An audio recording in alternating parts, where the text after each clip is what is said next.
Hi boys and girls, it's Mrs. Paddock. I have a Marc Brown story for you. This one is called Arthur's First Sleepover. Arthur's First Sleepover. I hope you enjoy it.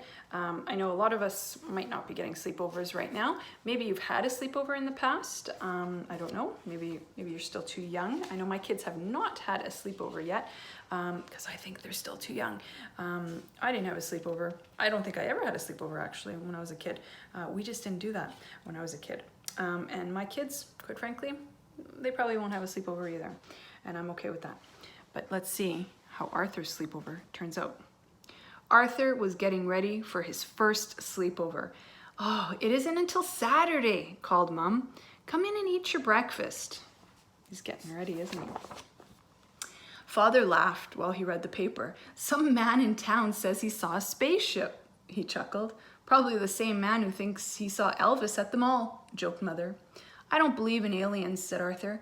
"Well, the National Requirer does," said DW, "and they'll pay you lots of money for a picture of one." On the way to school, the girls were talking about the spaceship. Arthur wanted to talk about a sleepover.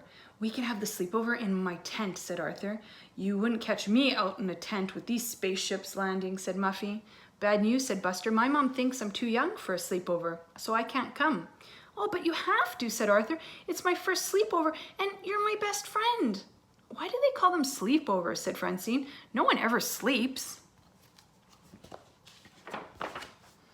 That afternoon, Arthur told his mom about Buster's problem. "Well, I'll see what I can do," said Mom. Arthur crossed his fingers while she dialed. Buster's mom did all the talking. "Yes, no, of course not," said Mother. "Absolutely. Good talking with you too. Bye." Mother smiled and nodded her head. Yes, that means Buster's gonna come, right? "Hooray," said Arthur. "Does Buster's mom know about the spaceship?" said DW. "I saw flashing lights from one today. I think that was a pizza shop sign," said Mother. Saturday morning, Arthur was outside making the tent cozy for his sleepover. His family helped too. "I was just thinking," said DW, "how do we know you're our real parents and not aliens in their bodies?" "Well, did you brush your teeth?" said Father. "And did you pick up the mess in your room, young lady?" said Mother. Okay, said DW. "Yeah, they sound real to me," said Arthur. Arthur was looking for his flashlight when Buster and the Brain arrived. "It was here a minute ago," said Arthur. "I wonder if you'll see any aliens," said DW. "Well, if we do," said the Brain, "how will we communicate with them?"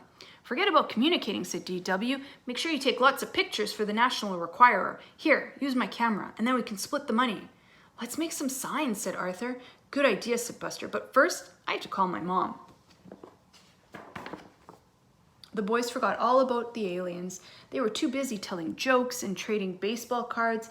"Pillow fight!" screamed Buster. "Quiet," said the Brain. "What's that sound?" "Footsteps," whispered Buster. "And they're getting closer," said Arthur. "Uh-oh." "Pizza delivery," called an unfamiliar voice. "Compliments of the sleepover parents." Everyone laughed.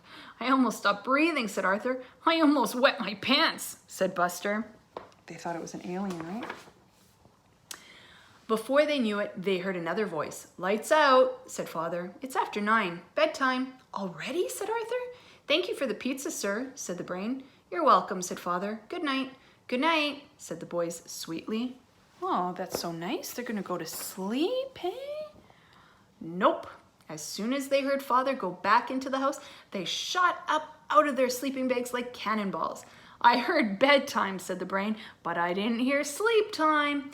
"Hey, let's tell some spooky stories," said Arthur. "Hey, how about we play cards instead?" suggested Buster. Just as it was Arthur's turn to go fish, they saw the flashing lights. They dropped their cards. It got very quiet. "Aliens," whispered Buster. "I don't hear any footsteps," whispered Arthur. "Well, of course not," said the Brain. "They haven't landed yet." Lights flashed again. "They're headed for a tent. Run for your life!" Ah! Do you think it's aliens? Oh, gosh, I hope not. No one could find the flaps in the tent. "Help!" screamed Buster. "Let me out!" The tent collapsed, and that didn't stop them from making a run for it, but a large maple tree did. Boom! They crashed into it. "Ouch!" said Arthur. Oh, I'm calling my mom, said Buster. Oh dear, eh? Look, said the brain, the lights are coming from your house. I think I know who that alien is, said Arthur. It's from planet DW. Look carefully, you can see who it is, right? That's Silly Goose. Arthur noticed the things they used to make the signs, and you know what? That gave him an idea.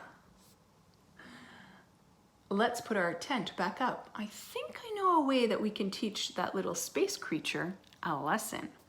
Wonder what they're gonna do to DW. Let's see. Later, Arthur crept quietly into the house. DW was in her room laughing. What's so funny, he asked.